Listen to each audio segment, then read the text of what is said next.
Bonnie Prince Billy is a moniker employed by Will Oldham, a truly gifted and idiosyncratic songwriter, singer, musician, producer, and actor based in Louisville, Kentucky. Throughout his illustrious run as one of the world's most prolific and singular artistic forces to have emerged in the past 25 years, Oldham has spent some of his time performing the songs of others, often getting deep inside of them to make them his own. His latest release is Best Troubadour, a tribute to the works and work ethic of the legendary country star Merle Haggard, who passed away in 2016. Here's an excerpt of Oldham and Company performing a version of Haggard's song, Leonard. When Leonard finally came to California, he was 21 years old that I recall. And he loved to write a song and pick the guitar, and he came to hang a gold one on his wall. The town in which he lived is not important, but you'll know which town I mean by the time I'm through. He soon became a famous entertainer, but Leonard was a name he never knew. Best Troubadour is out via Drag City Records, and Will and I caught up recently to discuss why he doesn't see the point in telling people that you miss them once they've died, how he hoped to start a dialogue with Merle Haggard, how a record like this one might push back against a thoughtless music industry and the way some of us consume art, the strange ritual of music streaming and telephones, unattainable goals and journalistic strategies, and much, much more. Will and I tried to communicate long distance using a web platform, but it failed us, so we ended up on the phone instead, and I am mostly just fine with that. Sponsored by Pizza Trocadero, The Bookshelf, and Planet Bean Coffee, this is Bonnie Prince Billy on the 317th episode of Creative Control with your host, me, Vish Khanna. He was on his way to having what he wanted. Most of all his dreams had been unfurled. Once he even followed Elvis Presley, and he wrote a lot of country songs for fun. But he laid it all aside to follow Jesus. For years he chose to let his music go, but preaching wasn't really meant for Leonard. Still, how the hell was Leonard supposed to go? Hi, Will. How are you? Beach, I'm good. How are you? I'm very well. It's nice to have you back on the show. I feel like it's been a long time. It does feel like that. I don't know how that happened. It happens sometimes. It's just the way the world works these days. Speaking of which, how are things in America, Will? Oh, yeah, you're not really here, are you? If there wasn't the threat of nuclear catastrophe, I would say that everything is awesome. That sounds fair to me. Everything's good in Louisville there? Yeah, everything's good in Louisville. Okay. I know that your president showed up in Louisville relatively recently, and I thought of you, I have to say. Yeah. Yeah, he did. I think I was out of town, but I reserved my tickets anyway because I was hoping that my absence would be noted. Yes. That's an empty seat. That's a tactic I've noticed a lot of people using because he can't handle the lack of attendance. It's good. That's a good one. Yeah. So it makes him angrier, and you're not supposed to make 4-year-olds angry because they don't react very well. Are you doing okay? I know this is horrible. I do think of people like you, friends in America, when I read the news a lot, and I'm concerned like everyone is concerned, but are you, we're making jokes. I'm not really making, I really feel like if we live through this administration, I feel like things are being shaken up, everybody's being shaken up, and I really think that we all as individuals and as groups will come out of this a hell of a lot stronger than we were and a hell of a lot more aware than we were. I think terrific. But I do think, that's a huge if there's not a nuclear holocaust, then we're going to be fine. Yeah, no. Unfortunately, like when W was elected, someone said, "Well, what do you think of W?" And I said, "Well, as long as nothing, huge and catastrophic happens, I think we'll be fine." And something huge and catastrophic happens. Yes, right, exactly. And now we're in the same boat. Yeah. I think that's about the best you can hope for, is that there's not a nuclear holocaust. Although this is the most I've heard that prospect bandied about. What's his name? Chomsky was on the radio yesterday saying that the nuclear clock that was developed decades ago is closer to midnight now than it's been since the 1950s or something. That was on Democracy Now! He said that, I believe? I think it was, yeah. Yeah, I heard that too, and I trust Noam Chomsky a lot because of his analysis and his foresight. And I have children. I'm very concerned about this. I mean, even if I didn't have children, I'd be concerned about this. But I have my own children, and I'm very worried. So, yeah. I look forward to other ways of dying. Yeah. That's a good way to put it. Well, congratulations on this new record. Thank you very much. This I suppose is it fair to call it a tribute to Merle Haggard, right? Yeah, I don't know what it's fair to call it. It's definitely I guess it's a tribute to to the work of Merle Haggard. Yeah.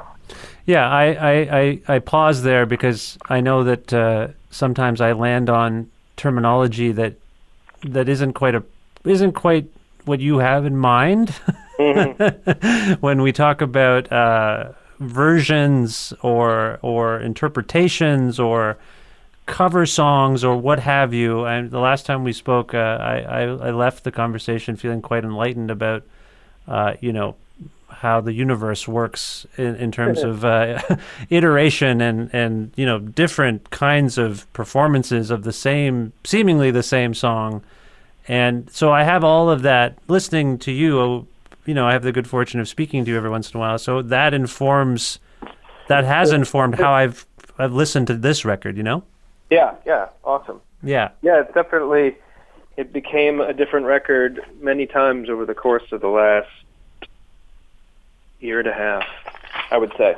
How can you elaborate upon that? How do you mean? Most significantly, the biggest way was just that it was undertaken while Merle Haggard was alive, and with the thought that we would be making a record, in tandem with his living efforts.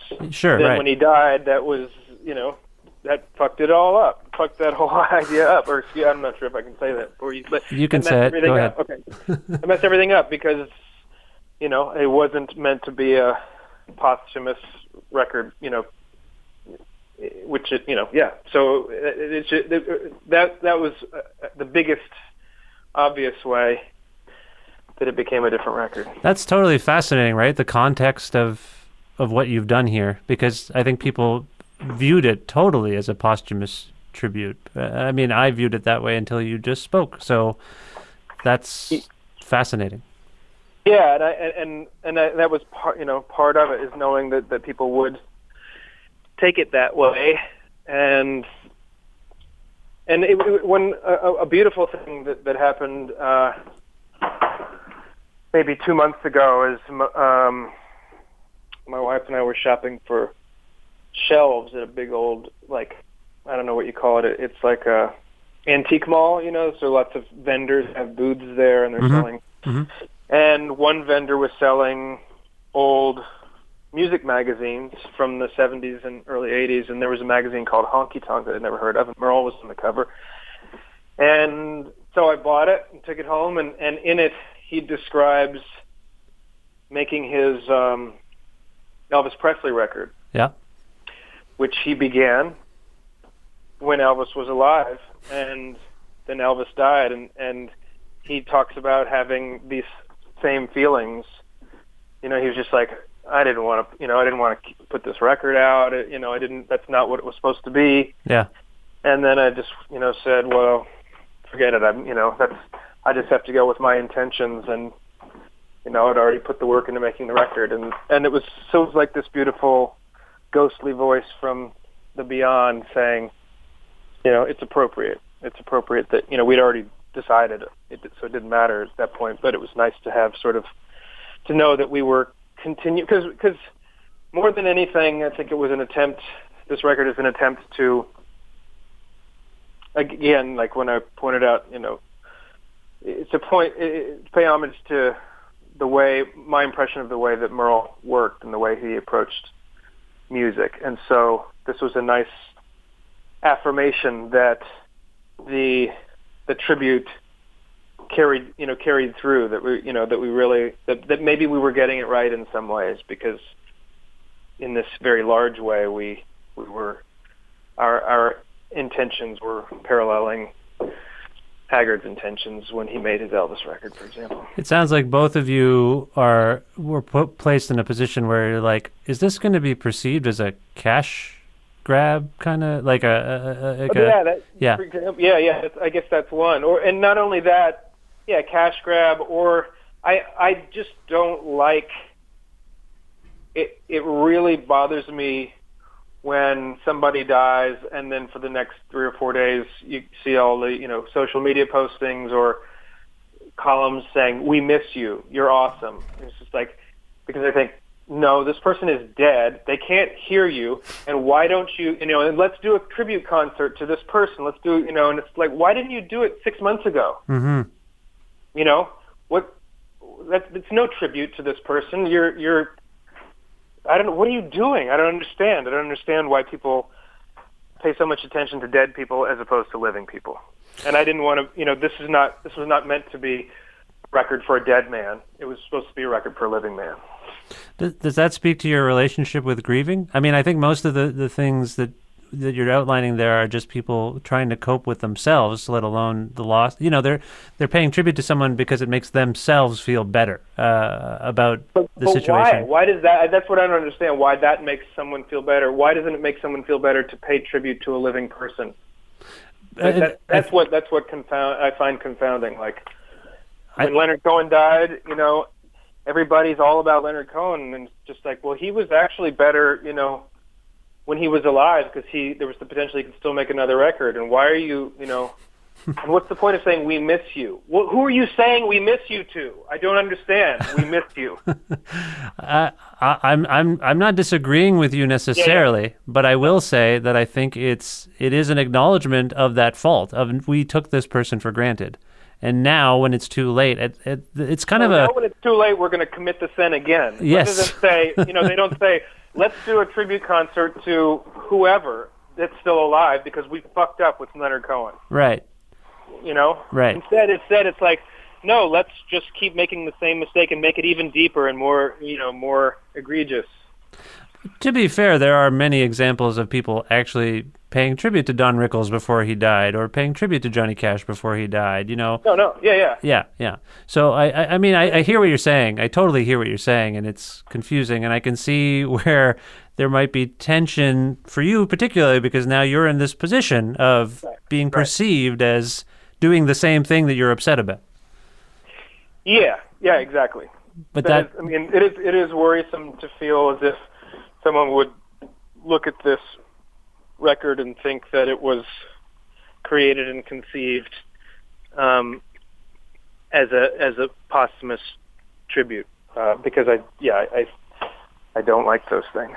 Well, you've been on of late anyway. There's something going on within you in terms of reflecting upon these people you admire. I mean, we had a conversation I guess a few years ago now about your tribute to the Everly Brothers, and now and at the time they were both alive as well. And here we are. You were working on this record about Merle, and then he passed. So there's something going on within. You've done this over the course of your career. You've played other people's songs.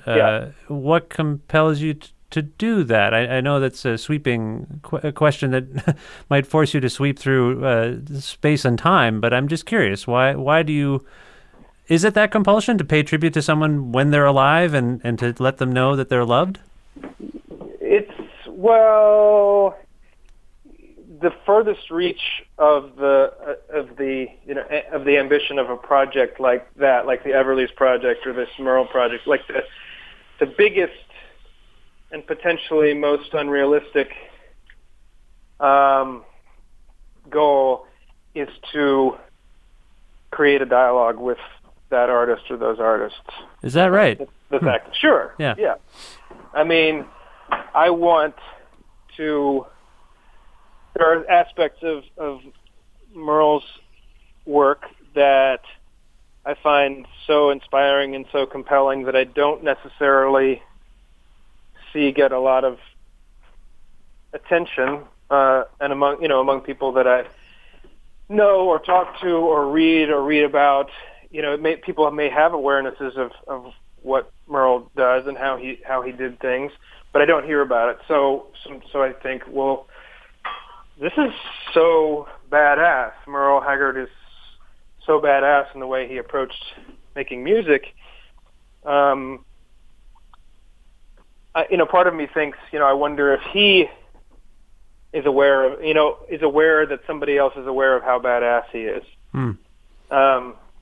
And that he, has done things in such an intense and thorough way that there's a hope that maybe a dialogue could occur where I could actively learn something, actively engage. And it, it doesn't, it's not crucial because part of maybe the biggest reward of making a record like this or making a record like what the brothers sang is that it takes so much work and you get to dig in so much to where you learn about the structure of the songs and you try to learn about the intention of the artist in the writing of the song, the recording of the song, the performing of the song.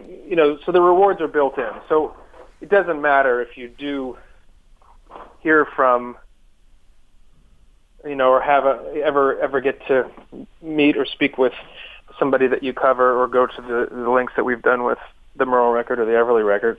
It doesn't matter because but that's just, it's just like that's one of your, that's a goal, an unattainable goal that you put because it's good to have unattainable goals. that means you'll never be finished, which is a good feeling. I mean, you play many high-profile festivals, and I imagine you've encountered many people you've admired. I do, now that you mentioned it, I remember you saying that you hoped that the Everlys would connect with you over the project, and I bring this up because I wondered, did you ever have... I think I know the answer based on what you've already said, but have you ever crossed paths with Merle Haggard at a music festival or anything like that?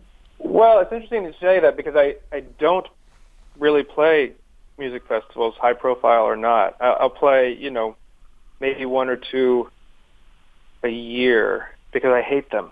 Yes, we've talked about this at great length. No, I really don't. Yeah, I don't ever. I'm almost never at a music festival either as an audience member or as a performer. That's true. There's Sorry. Almost zero opportunity for me to.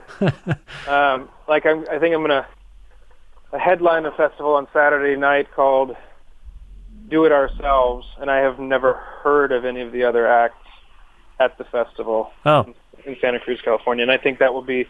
And then the other festival that I will play this year is Meconville, which is a weekend of celebrating the 40th anniversary of the existence of the Mekons. Right, which is another record you just did. Sorry, I totally blanked on that. Yeah, that's true. Yeah, you like to celebrate people.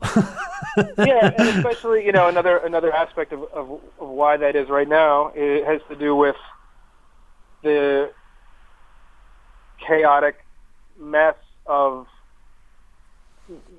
music availability right now. As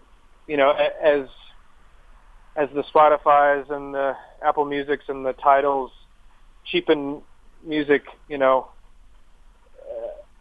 at an increasing rate, making it more and more worthless with every passing second. in a real way. Like, when I say worthless, I mean financially it has no value whatsoever, and or very little value, and tomorrow we'll have less, and the next day we'll have less, and the next day we'll have less. And so it's, when songwriters or music creators talk about their songs as their children, and some people have this, some people when they say, and I think throughout history have always said, well, I'm not having children in this terrible world. I've never understood that, because it seems like you create a child in order to, if you have that kind of intention, you would create a child to combat the terribleness of the world. Exactly, yeah. But a song can't really, if you take the metaphor of a song being like a child, it really is a terrible world, and the song you can't. I think we need to do a little better job of maybe tending to a lot of the music that is here for us now, especially as people are, the powers that be are being so disrespectful and irresponsible when it comes to taking care of our music. That making these records, making the Fanatic Voyage record, or What the Brothers Sang, or this Best Troubadour record, is trying to help make sense of the mess that these harsh and thoughtless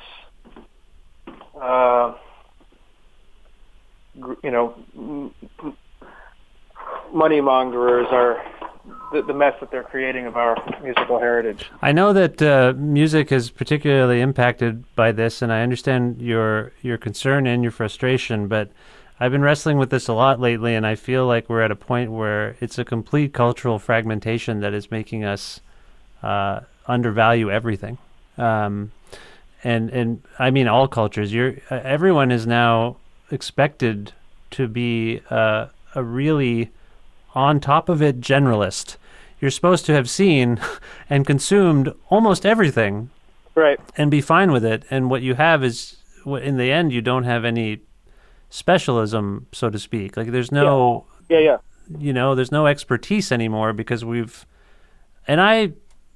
one hand, I embrace that notion of being an open-minded and like having an open-ended cultural spectrum, I think is healthy, but at the same time, I've seen it have the opposite effect of just everything is window dressing. Everything's just background. It doesn't matter if you're actually invested in the things anymore the way I used to be. Yeah, I mean, it's always, if ever I find myself beginning to speak with those terms, about, I don't know, that it starts to sound like an argument, that people over a certain age have probably used since we could, put a sentence together. Yeah. Put a sentence together. And so I agree to some extent, although I feel like it's always, I think,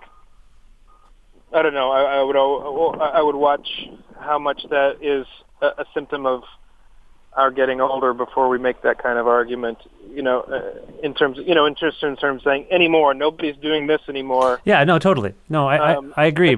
As opposed to, being able to look at the landscape of the economics of music and the logistics of distribution, and say like, well, that actually is violently different. Because the other, in terms of people, I agree, but I think most people, if we were our age in 1978, that we would probably be spending time with a lot of peers who seemed to maybe not be very specialized. No, and I guess what I'm saying also is that I think I initially, because I'm primarily, I suppose, a music fan, I thought it was mostly music that was being impacted by this, but then I think it's occurring across sort of, popular culture. I mean, popular culture and the arts. I think you're totally right. Yeah. Movies, TV shows, everything. Like you're paying $10 for Netflix, and you can watch anything you want. And people are encouraged to move on to the next thing as quickly as possible. Yeah, and and that's what So that's part of what I'm saying about making these records is that giving people the opportunity to go along with being encouraged, if not forced, to move on to the next thing, which ideally will be this Best Troubadour record, and at the same time not losing touch with certain significant things that have made this happen. Yeah. Actively drawing lines and creating conduits from this time to previous times in hopefully, an affecting and vital way, not a nostalgic way at all. Like, it's not intended, of course, to be like we didn't, I thought for a while, I should do, because I love Merle Haggard's record covers, especially from the 1980s. I'm just fascinated by them. And I thought, I should, I should get a stylist, like Jennifer Harriman was going to ask, and take photos of me being in some weird, surreal, ridiculous pose that nobody can comprehend, how I chose to put those clothes on or choose that photo with that ridiculous facial expression. I thought, that's a tribute. And then I thought, well, I'm not sure how to do that without making it nostalgic. And that's not what this is supposed to be at all. Like, it's supposed to be pointing specifically at what kept Merle so vital, where, there's so few people who work in popular music who are able to stay vitally connected and importantly connected to their craft and their music into their 50s, much less 60s and 70s. Yeah, and I do want to move on shortly to talk about Best Troubadour and your relationship with Merle's music and maybe Merle as a person, even though you didn't know him. But before that, just something occurred to me as we were talking about how we consume culture and how culture is sort of perceived. Do you think that binge watching has had an effect on music consumption? Because I've noticed the big thing over the last few years is to just drop a record. No fanfare, that's the big thing. Kendrick Lamar just put out a record. It's just out all of a sudden. And then what that creates is that same frenzy of binge listening, I feel, before Beyonce puts out a record in the same way. That's interesting, yeah. And I just wanted to bring that up because, that's the kind of stuff you and I end up talking about. And I just wonder. So. I think, today National Public Radio has put out some sort of streaming version of Best Troubadour, and I agreed to that. And as soon as it happened, I thought, why did I agree to that? That was a stupid. I thought, I don't know what I was thinking. Yeah, can you? I'm curious why the regret there? Because it means that someone will listen to part of it or all of it. They're going to be listening to it necessarily on a device, which I don't think is healthy for the listener or the music. Yeah. To listen to it on your phone or to listen to it on your computer. I don't like streaming music because I just think a music thing should be a music thing. A guitar should be a guitar. A radio should be a radio. I don't like that you could. It's tax time right now. Someone get a new Kendrick Lamar record, listen to it, but then also be communicating with their accountant about paying taxes on the same device, and getting interrupted. So people will listen to part of it, all of it on a device, and then maybe they will feel like it's done. And they can, and the record comes out next Friday, but by then there will be other things that they need to turn their attention to, because Netflix will release a new series that's important that you check in with and watch in the background or binge watch it. Yeah. Or someone, will put out a new record, or 100 people will put out new records, and you'll feel like, well, I've already, done the Best Troubadour thing. I can check that off my list. Yeah. And it's, and I just think, partly that doesn't help, on the barest bones level. I actually need somebody to buy that record. Yeah.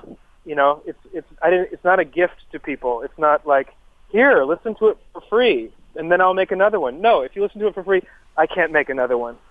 Well, you're on a label, Drag City, that has been the most resistant independent label that I can think of to these platforms. I think recently they worked out something with Bandcamp, but to this day, as far as I know, you can't get Drag City releases on Apple Music or Spotify or anything like that, right? Right. Yeah, and I think I have always been quite. I'm in admiration of that, frankly. Just the steadfast. I don't know what happened with the Bandcamp thing, and I probably should explore that by talking to some people. One thing about Bandcamp that people will say, oh, that's now you can stream Drag City music, and with the Bandcamp thing, that's not actually true. Bandcamp is the thing where you can stream something that you buy. That's true. Yeah. And people confuse it. Bandcamp is not like the others in that way. I mean, then you can create your music collection. Spotify isn't creating your music collection for you. Apple isn't creating your music collection for you. Right.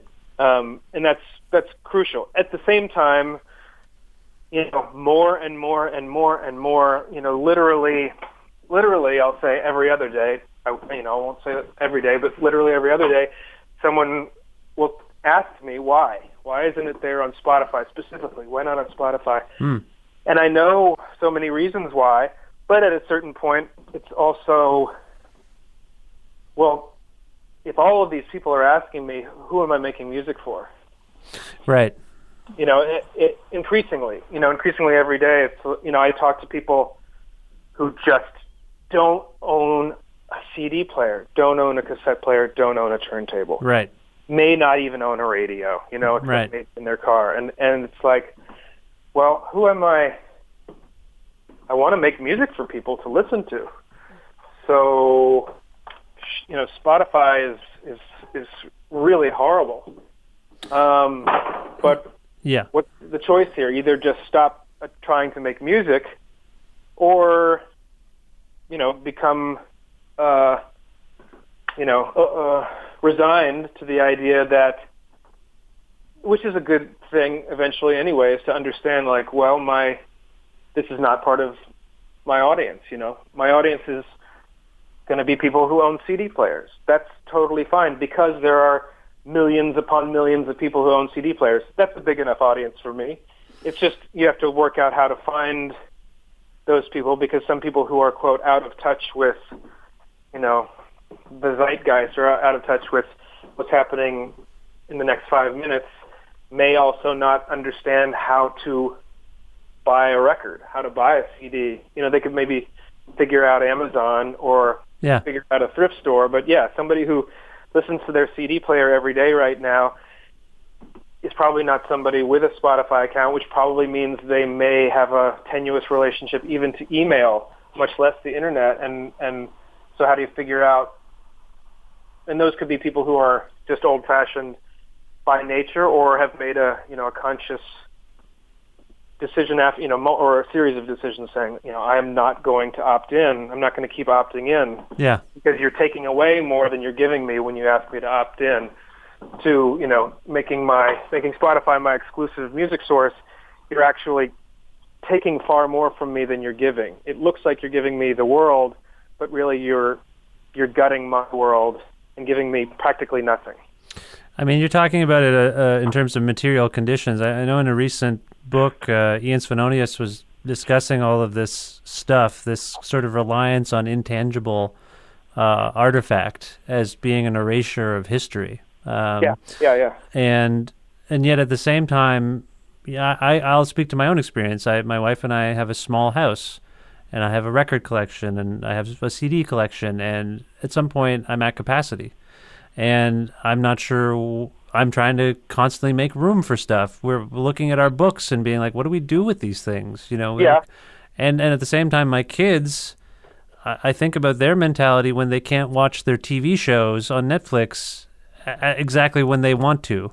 Yeah. And that maniacal, on-demand, selfish thing that's happening. Like, Will, why isn't your record available for me on the thing I use digitally? I don't want the physical product because I don't know why. I mean, people have all sorts of reasons why they're consuming things and using the platforms they're using. And but I guess I've long since before the internet became the internet. Before Hoboken was Hoboken. I have said, that kind of a fantasy, again, one of these unattainable fantasies was, I would always, you go into your aunt's house, you go into just anybody's house, and it's somebody who, say it's 1991, and it's somebody who has a stereo or a boombox, and they have a CD collection, and that CD collection is 11 or 12 CDs. My fantasy has always been to be one of those 11 or 12 CDs. To have a Bonnie Prince Billy, just one. It could be any one, but just think like, that's when you know you've made a good record. Yeah, that's true. And it's not like, there's nothing to aspire to when it comes to something like Spotify. Like, I want to be one of what people completely ignorantly, but completely fully believe is, all recorded music. Yeah. They value it enough to bring it home and have it there. Yeah. Yeah, I mean, but I mean, what does a musician now just think like, I want to be a part of this weird fallacy that makes no money for any of the creator. I don't understand why someone would right now, like, who doesn't, who's maybe unaware of potential relationship that a listener could have to an individual recording. Why would you make a recording? Yeah, I guess, I don't really understand that. But again, that people, you don't have these, you don't have the space, but at the same time, you're turning over, as Svenonius was talking about, you're turning over essentially your concept of history to some pretty dubious caretakers of that history. Yeah. People who will tell, Spotify will not argue that they have virtually every recorded song available, which is so far from the truth, it's ridiculous. Yeah. Because I know so many, there's so many records that I have that I try to find information about on the internet, and it's not available. There's no information about it. Yeah. But people will tell you everything's on the internet. And so, everybody's sense of history, whether it's musical history or political history or whatever, is shaped by this fallacy that the internet has everything. You have access to everything there, and you just don't. Yeah. You just absolutely don't. Yeah. I agree. And it's this, again, knowing the way you and I talk, this seems like something we could spend a lot more time on, but I do. Yeah. I totally appreciate your insights, and I appreciate your fielding some of these questions, because I do think they're important to address, and I do think they have something to do with this record. And again, the part of the point is that this record and these other, before doing a cover song or doing like the Ask Forgiveness Covers EP is more about, the best way. It's like George Plimpton's, journalistic strategies for a good part of his career. When he wanted to write about football, he joined a professional football team. When he wanted to write about boxing, he joined, he became a boxer. Yeah. That's the idea of doing a cover song. If you want to learn, if a song intrigues you and you really want to learn how and why it intrigues you and explore the full depth of your potential relationship to that song, the best way to do it is to learn it, play it again and again, cover it, record it, perform it. And that's up to a certain point. That was the reasoning behind doing covers, and now it really is more like, okay, this musical landscape is so chaotic and crazy and messed up. Here's maybe some ways of for myself and hopefully for other people, making little pockets of sense out of it by just drawing a line from this moment in time to another moment in time, and saying that this is a strong line. Follow this line and you'll catch a big fish. Yeah. It's totally fascinating. That makes sense to me. I want to ask you, obviously you love Merle Haggard and his music. Can you talk about how you encountered his music and when it spoke to you? There were different ways. Hearing it off and on, I hadn't thought about this in years, and as I've been asked to explore this relationship a little bit recently, I remembered that maybe the earliest sort of recognition of what Merle Haggard was or could be was I was obsessed by, among other musicians, the music of Phil Ochs when I was in my teens. Mm-hmm. And he has a live record called Gunfight at Carnegie Hall. in which he actively engages in kind of challenging. He does his own sort of small scale and more culturally invested and diverse version of Bob Dylan's, infamous Going Electric at the Newport Book Festival, where he, Oakes goes he plays a version of Mona Lisa, which he references as a Conway Twitty cover. He plays, and he plays Merle Haggard's Okie from Muskogee, and most people would say, Phil Oakes is as far on the left as somebody who could achieve any sort of fame or recognition could really be in the arts at that time, and he was here, citing as an influence and citing in his admiration for this music maker Merle Haggard, who most people would think of at that time as being as far on the right as somebody in popular awareness could be, and I don't know that because Okie from Muskogee, it's a totally fine song, but it's never been among my favorites of any kind in any way. It's a signature song, though. The signature, absolutely, it's a signature song and huge to the development of Merle as a successful artist, because he has in the song Leonard, which is about his friend Tommy Collins, a song that we do on Best Troubadour. Yeah. He says, that Tommy Collins, as a friend, even brought around a bag of groceries back before Muskogee came along. Right. Implying that Okie from Muskogee was a significant turning point in his career. But that was the first time where, I think even then, if you listen really actively to music and you heard Okie from Muskogee, you would realize that it's not some asshole. There's something weird going on in the song. It's not just somebody saying, I'm right, you're wrong. There's something kind of clever happening in the course of that song. But at the same time, I'm sure that planted a little bit of a seed. And then and then I lived with my older brother for a while, and he had a hits collection. It might have been the very best of Merle Haggard. I think it was a green record, and Merle was on the cover with a vest holding a chihuahua. And my brother pointed out a lyric in It's Not Love, But It's Not Bad, where he said, you're slowly changing what she leaves so sad. And to my brother, which I took, as gospel truth, and it may or may not be, he was like, obviously he's talking about his penis. Like he's saying, this new relationship isn't love, but it's better than nothing, and this line is about the fact that his penis was left feeling sad, and now it's not feeling so sad. Okay. Which again, I just was like, oh, that's what that song is about. Cool.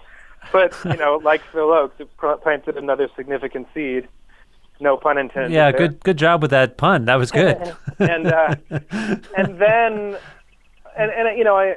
I would hear songs now and then, and a couple more songs. There's the song Carolyn by Tommy Collins, which was on that collection, which is a pretty amazing song, which I didn't, now that I've been playing more of Merle's songs, I realize he has a bunch of great songs that are verse, chorus, break, repeat chorus, end. That's it. Yeah. No second verse, no bridge, which is kind of amazing. Well, he's very prolific, right? He's among the most prolific writers, and he's very prolific. He kept. Again, it's so awesome because how do you get good? You keep working. You keep doing it. If you want to write it, and I think he was prolific because he kept trying to write the song that he wanted to write. I think he knew in his these unattainable goals that I was talking about earlier. If you maintain the unattainable goal, that gives you something to do every day, and I think he had that. I think he knew that if he woke up and wrote the song that he always wanted to write, he would be done. And therefore, I think he had, this ideal in his head of a song he wanted to write that he didn't know, he didn't know what it was.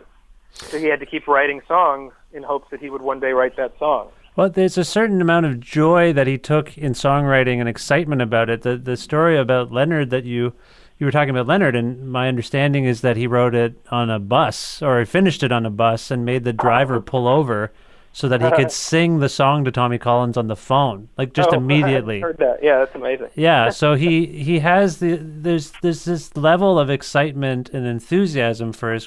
I mean, the other thing about Merle, that for people who don't know, like Merle's upbringing, he was just in and out of juvenile halls and jail cells and beaten and fights, and just it's amazing he came out of that the way he did. And it is. I think one of the things that drove him was realizing at a certain point that he could put his energies one place or he could put them in another. And one of them was going to be a hell of a lot more fun than the other, and that was music. And, I think it was probably, kind of a revelation even, and he could begin to say, like, well, if I do that, I can't play more music, so I need to not do that and do this instead. Yeah. And I need to get my misbehaving, I'm not separating myself from the rewards of great misbehavior, but I'm going to earn all of my misbehavior. And he kept misbehaving until the end of his life, but he seemed to be sure that he earned it and that he misbehaved from kind of a secure spot. I think his great, crazy, lost years, as he would have said, were in I believe, like the early 80s, when he would, lose days at a time, naked and on cocaine on his houseboat. Yeah. But at the same time, he was riding high. He had a cushion because he had hits, and his goal was to get back to writing songs. And so when he would lose himself, it would be, I think, always understanding that he was going to get back to the music. Yeah. When you endeavor to do a project like Best Troubadour, and you have an artist like Merle, who, as I mentioned, is so prolific, the selection of material is, I assume, rather daunting. And I was impressed by the range that you demonstrated in at least tackling material from throughout his career. And I don't know if it's possible to. I mean, ideally, I would ask you about every song, and I'm not going to do that on some level. But is there an overarching thing you can say about your process in choosing this material?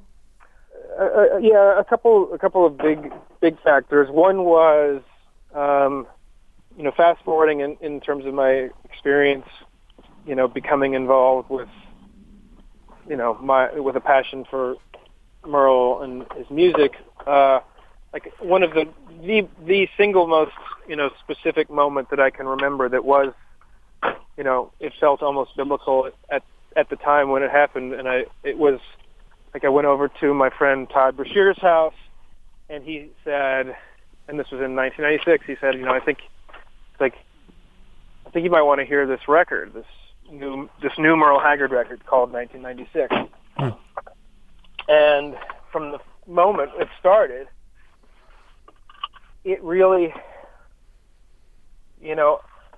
from descriptions I've read, I would say, it felt as if I were about to have, and I never have, but I don't have this, but about to have an epileptic seizure or something. Like, it felt like big chunks of virtual brain matter were being peeled away to reveal the core of my brain, because the core of my brain was coming up because it wanted to get closer to this music that was happening. And it was, I think there was something about it, just everything about it, but just the way that the band sounded together, the way that the singing sounded, the way that the songs sounded. And from then on, I followed what Merle did, specifically with writing and recording, because his live shows remained pretty steady and pretty sturdy, and the repertoire even didn't change much. I think, from maybe from 1990 until his death, it would be the hits. Did you see him? I saw him many times. Okay, yeah. Good. Yeah.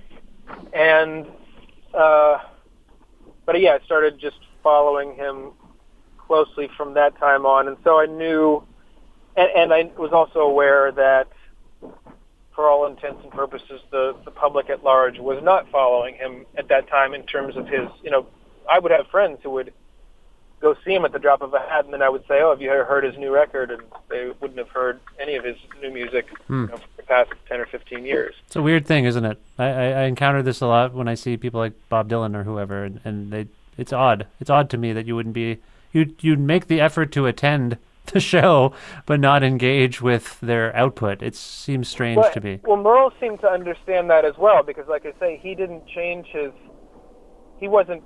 It seemed like he was running on two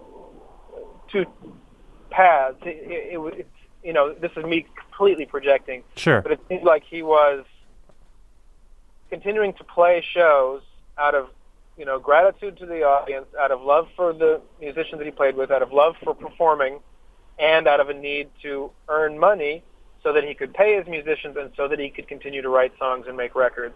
But he never seemed to confuse the two, writing songs and making records, from a certain point when he realized, I believe, around the early 90s, I think of it as being in my, self-created apocryphal Merle narrative. It happens between, like in 1995, between the records 1994 and 1996, where he started thinking, oh, nobody, radio is not interested in my records anymore. Record companies aren't interested in my records anymore.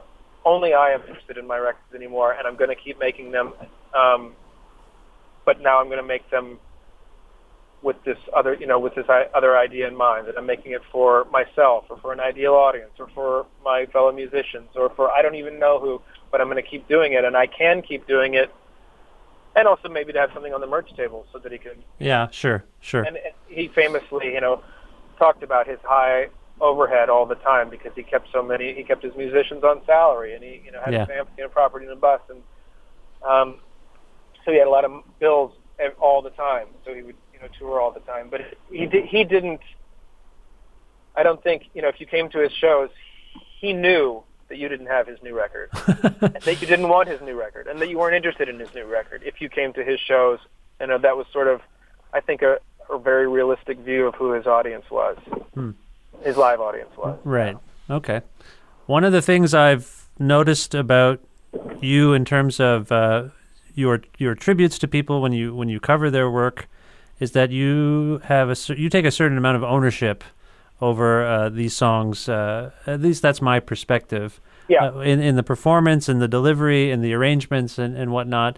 But one of the things that I'm always struck by, one of the things that I was quite struck by with this record is that there's a couple, and this could just be a metadata mishap, but I noticed that I'm a Lonesome Fugitive is titled The Fugitive. I noticed that there's another song also. I believe it's, Nobody's Darling is actually Nobody's Darling But Mine. Is that purposeful? Is that something you did? Is that just... Oh, so The Fugitive, I think, and I learned something about The Fugitive after we not only made the record, but did all the artwork and everything.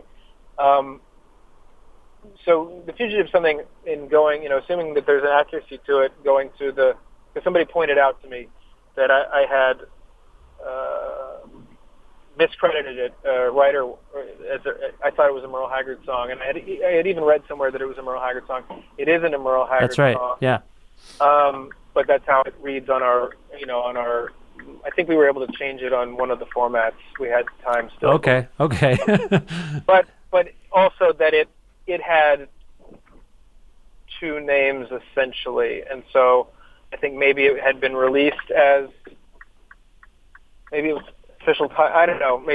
I think it had been named The Fugitive and I'm a Lonesome Fugitive. It has a real name and another name, and for some reason I had access to something that said The Fugitive when we. Okay, so I'm reading too much into that. My understanding is also that it was actually based on the TV show The Fugitive, the original composition. Oh, that could be. Wow, I didn't. Yeah, well, the song, because if you know Merle's, as I mentioned, Merle had a tough life, and he was often a fugitive for real. Like he was chased down by the police, and he escaped from prisons and juvenile halls. So the song seems very autobiographical, but apparently, from what I've read on the internet, the all-knowing internet, as we've already established, it was actually based on the plot of the TV show The Fugitive. So I wondered if you were making a little allusion to that, but it turns out it was just a... I think, it works well because I believe it was his first big success, and so it was a good way of... But again, that was something that I learned, partway into the prep process for this record. But it works well as an introduction on the record. And then I also, as we were, building the song list, one of the contenders that made it onto the record, which I think of it as the last song on the record, and then I think If I Could Only Fly is sort of the epilogue, is I Am What I Am song, in which, he opens up, he's sort of doing a little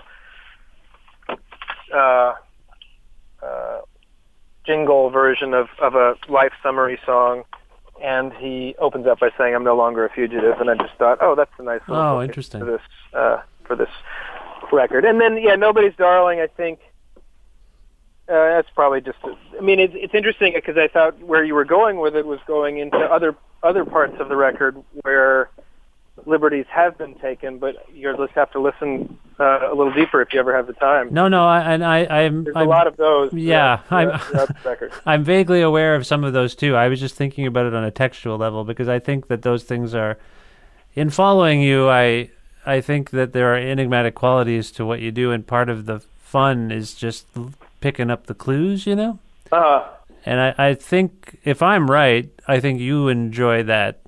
Those little Easter eggs or whatever you want to call them. So, and then as I pointed out in my relationship to Merle's work, I am aware that maybe half of them are figments of our own imagination or our own creation, which is totally fine. Because we own the records. You buy a record and you own it. You can do whatever you want with it in your mind once you own the record. But along those lines, I think one of the more, going back to Merle's 1996 record, one of the more significant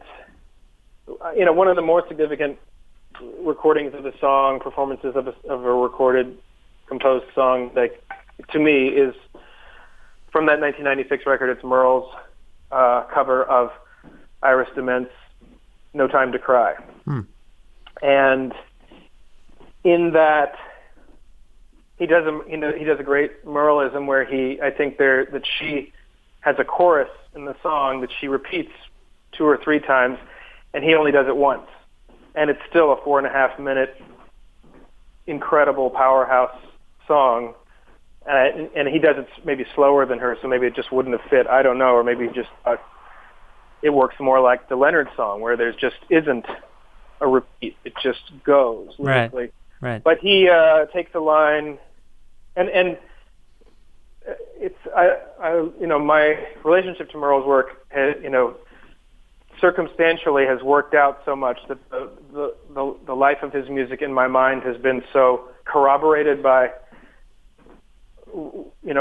real objective reality that it helps. It just helps this relationship stay strong because I later, I was so intrigued by this song, and I had also previously been intrigued by Iris DeMent's recording of his Big City, which is on the To Larry Dust tribute record that came out, I think, in the early 1990s. Yeah.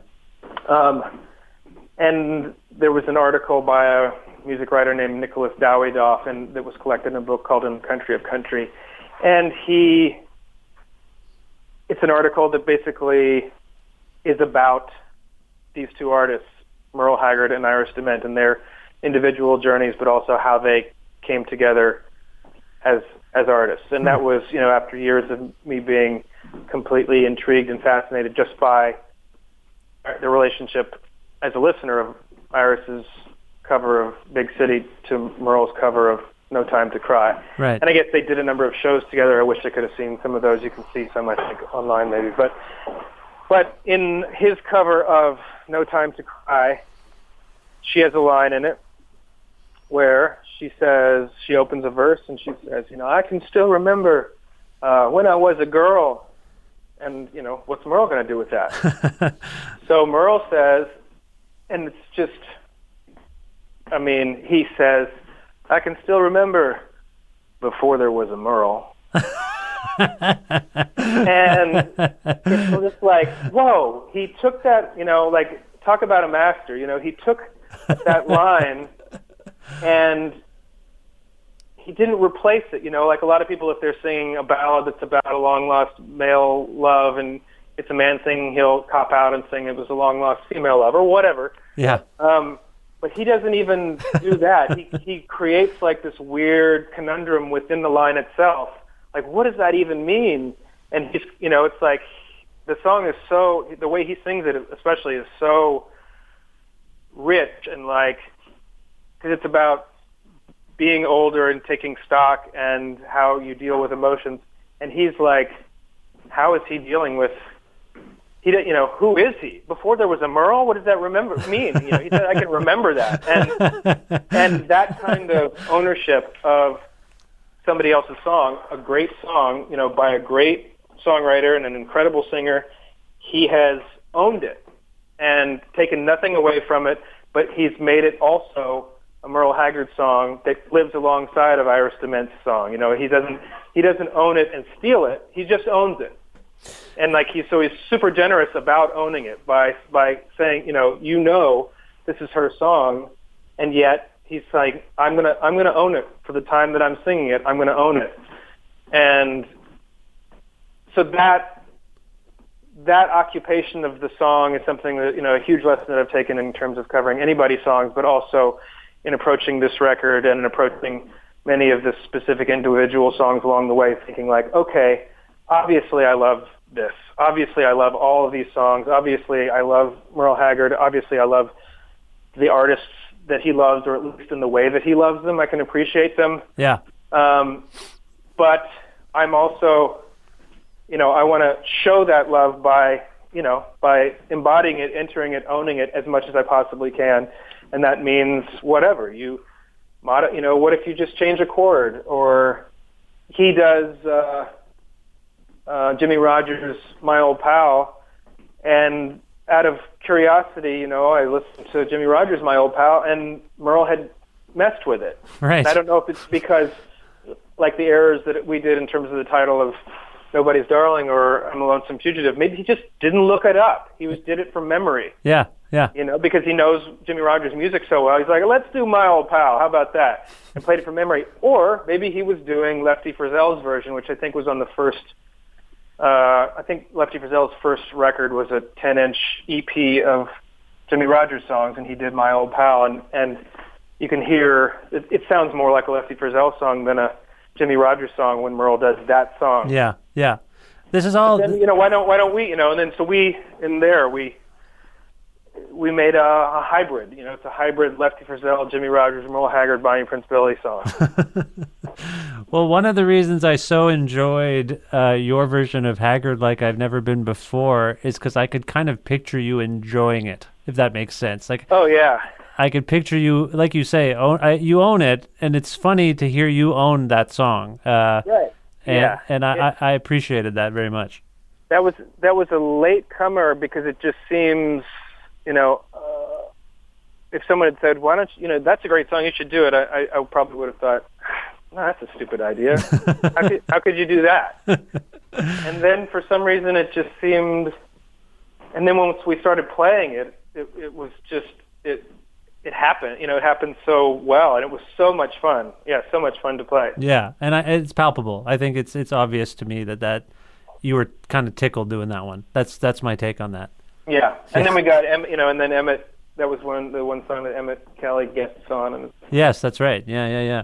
Well, funny or so awesome on it. We started this conversation talking about, I guess, sort of celebrity death in our relationship to those people. But I think what I've come across a lot more as people become more enlightened and more assertive about equality is this conflation of work and character, a person's output as an artist and how they carry themselves as a person. From your perspective, did Merle's character have an impact on you the way his work did? I believe so, and this is getting a little farther into my construction. That's something I can't know Merle's character except from the evidence, in the same way that we can't know anything about Jesus Christ except for these ridiculous books that were written about him 100 years after he died. Sure. You can only guess, what the truths are and what the person. I don't know. I can only triangulate and say, based on these things, my understanding of what his character was, and insofar as that goes, yeah. But I'm totally projecting. Sure. So. No, as you say, it's evidence. It's his, as I mentioned a few times now, his history is, there's a criminal history there. There's he obviously had the tendencies of an addict. He was a heroic figure. He was a genuine, we often talk about country music and outlaw culture. He was genuinely rather, I think, his own person in so many ways. And I would say he has the tendencies of a substance abuser rather than an addict, which that's true. Sure. There are some people who are, and I feel blessed to be one of them, who are born without, a really debilitating addictive gene. So, and I think Merle must have been as well, because he had his relationships with alcohol and cocaine, and none of them consumed him. So he was an abuser rather than an addict. Yeah. Well, yeah, I think I think it's all part and parcel of the fact that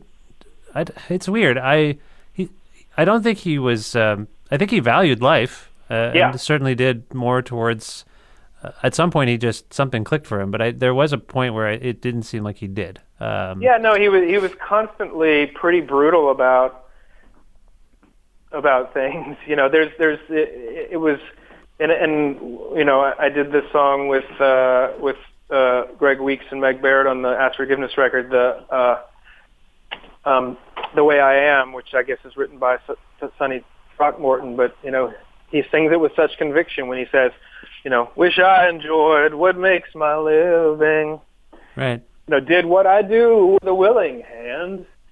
And that's so cool that at the same time he's doing something beautifully and well, and not, he doesn't have that Nina Simone thing where his, bitterness and anger is, intensely evident at almost every moment of his, recorded life.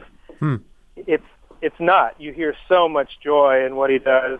He just happens to throw in, when he has a bad day, he puts it in a song and he throws it in there, and it doesn't mean that he's overall a bitter person, because then he writes a beautiful happy song, appreciating family, appreciating love, appreciating music. Yeah.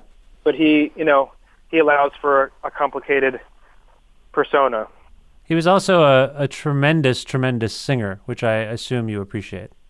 Not only do I appreciate it, but he was a tremendous singer from the beginning, who continued to distinctly develop, and really, I think whatever decision, whatever happened to him in the mid-'90s, I feel like from then on he started to really explore what he could do with his voice, without getting self-indulgent or outrageous, but just he became so much of a more interesting singer. I guess he was always such a great singer and a compelling singer, and then all of a sudden he became, in addition to all those, an interesting singer. Yeah. And I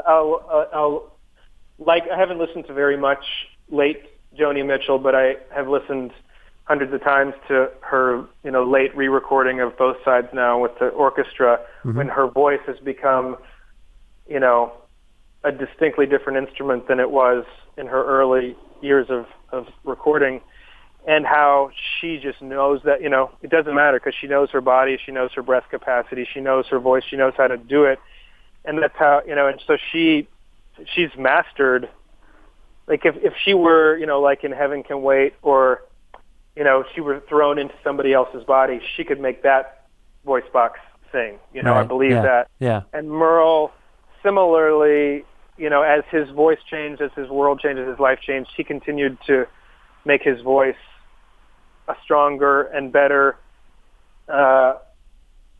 instrument to relay a lyric or to put a song across, which is so exciting, because again, so many singers, if you didn't hear Joni Mitchell or you didn't hear Merle Haggard, if you listen to almost every other popular successful singer in English language, recorded music, you would just assume, oh, your voice declines, you are not as good a singer as you get older. That's just what happens. Right. It isn't necessarily what happens. I think life maybe becomes complicated, or maybe the body breaks down, or maybe you just don't practice, and maybe you just don't care about your voice as much. I don't know. Yeah. But it's not what happens. It's not what happens if you do think, I need to sing this song, and whatever voice I'm waking up with today, I have to use that voice.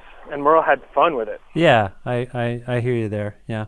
Well, I appreciate this discussion, Will. I want to ask you what's coming up next for you in terms of plans, in terms of projects, and even if you have thought about how you're going to be presenting this record live in any capacity. Yeah. Well, it gets a little complicated, in there were so many, as I alluded to, there were so many things that transformed the record over the course of from the conception of it to the making of it and the release of it. It's and the formula or the idea that I've come up with, the strategy that I've come up with going forward with this record, or with the Mekon's record, or with the Epic Jammers' Unfortunate Little Ditties record with Bitchin' Bajas, is that, we will be touring these records, sporadically over the course of the next 3 or 4 or 5 decades. Okay, that's fair. I think I understand what you mean. Yeah.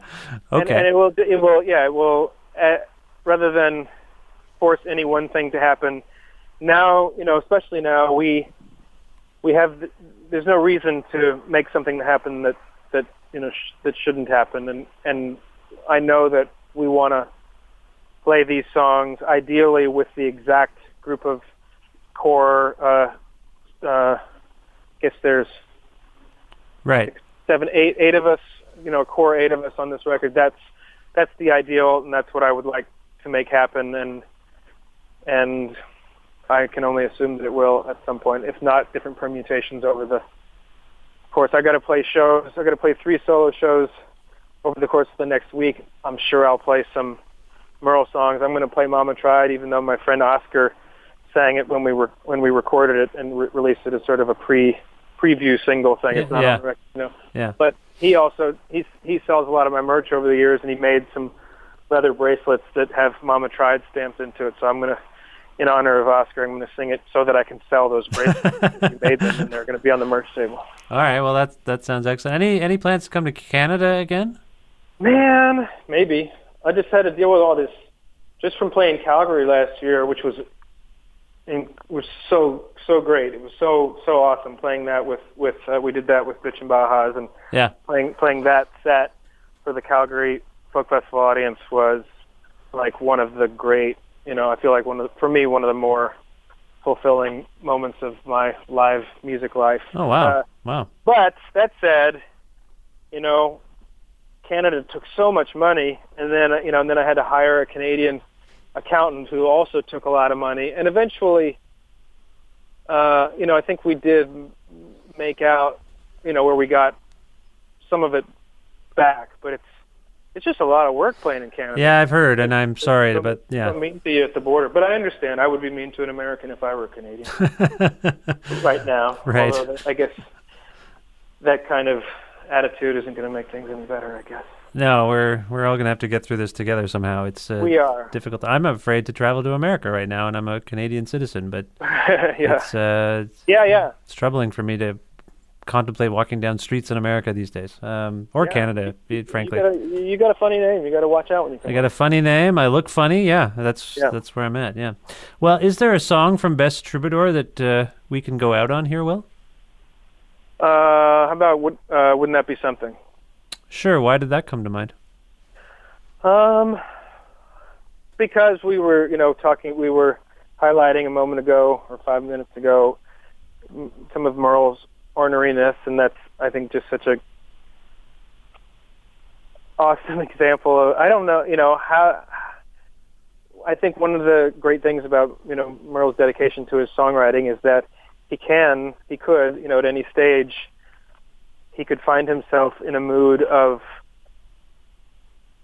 childlike, optimistic reflection Yeah. and be able to write a song about it because he would stay in practice and he didn't think that it would sound, ridiculous or out of place or immature for a person at his stage in life to write such a great, happy song. And it just has just has beautiful imagery and as we talk about what's scary right now or rockets in flight that may not benefit us, he's talking about a rocket flight that actually serves a good purpose. This is from 1989, I think, isn't it? Like the Merle record, the Merle song, I mean? Yeah, it's from, I listen to two versions regularly in like prepping the song list and then I still, in prepping performance, there's two versions. There's one from the record from the 80s.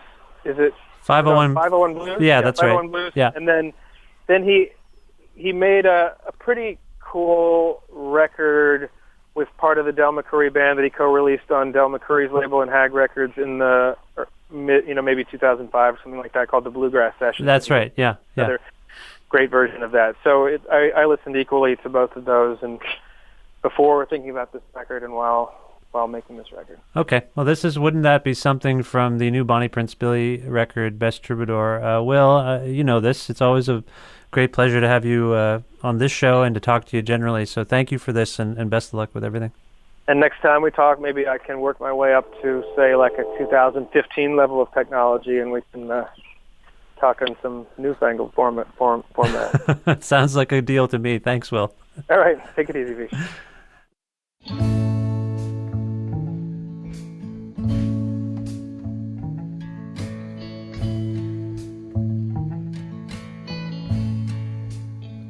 Wouldn't that be something if I spread my wings and showed you I could fly away? Wouldn't that be something if I asked you to fly with me on some wild and windy day? Wouldn't that be something if we both fell together and you threw your arms around me like you needed me? Wouldn't that be something? Hey, wouldn't that be something? You'd probably laugh if you could see the dream I had last night. You and I together on a maiden rocket flight. You were seated there beside me with that happy, frightened look. You and I got young again on that rocket flight we took. Now wouldn't that be something? If you could look at me and see somebody great again. Wouldn't that be something? If you should sing to me today, I started loving you again. Wouldn't that be something? We could look inside each other's minds and always find each other when we needed to. Wouldn't that be something? Wouldn't that be something?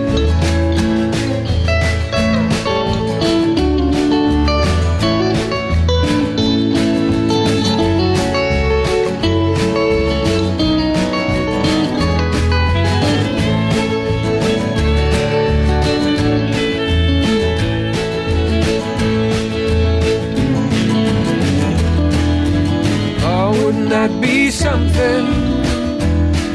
You could look at me and see somebody great again. Wouldn't that be something? If you should sing to me the day I started loving you again. Wouldn't that be something? If we could look inside each other's minds and always find each other when we need to. Wouldn't that be something?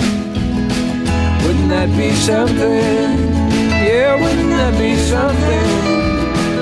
Wouldn't that be something?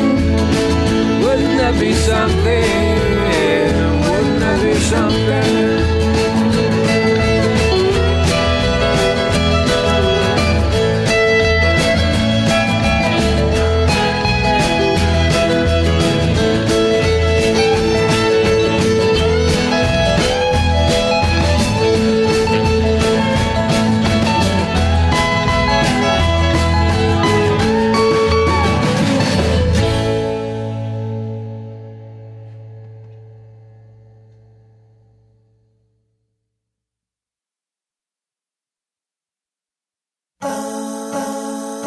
From the new album Best Troubadour, which is out everywhere, courtesy of Drag City Records, that was a song called Wouldn't That Be Something, as performed by Bonnie Prince Billy and company. That song originally appeared on 1989's 501 Blues by Merle Haggard, and this record, as you know now, is a tribute to Merle. So I'm not exactly sure what I've done to deserve these opportunities to speak with Will as much as I do, but I always really value them, and I want to thank Will again for being on this program. And please check out his work if you're not familiar with it. Find all the Bonnie Prince Billy records you can. You can learn more about them at dragcity.com, and certainly pick up Best Troubadour. It's wonderful. So there you go.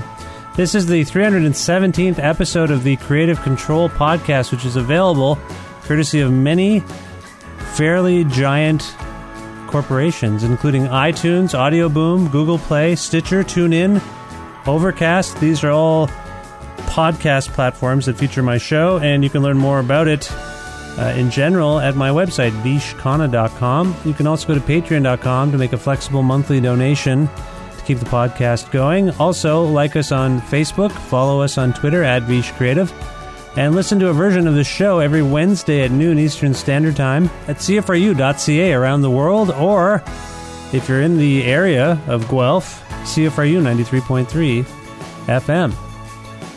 I could not be doing anything I do, really, without the support of some fine sponsors in Guelph. Pizza Trocadero, the finest pizzeria in town.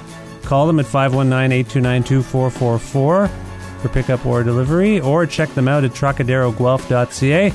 Also, The Bookshelf, a local cultural hub located at 41 Quebec Street. You can learn more about them at bookshelf.ca. And for the finest coffee anywhere, try Planet Bean freshly roasted, fair trade, certified organic coffee. They have some cafes in Guelph, but they're also distributing their beans throughout Ontario. So for more information about this fine coffee, planetbeancoffee.com. Well, that's it for this show, and I thank you for listening to this episode. Like I say, this is the 317th. Will has been on the show. I think this is like the third time that he's been on this particular program, so maybe scroll back and find those episodes, and find some others too if you don't mind. And again, if you're on those company websites that feature the podcast, subscribe to the show, download episodes, rate the show, review the show, tell your friends about the show, because it helps if you spread the word. Okay, that's it for me. Thank you very much. Bye for now.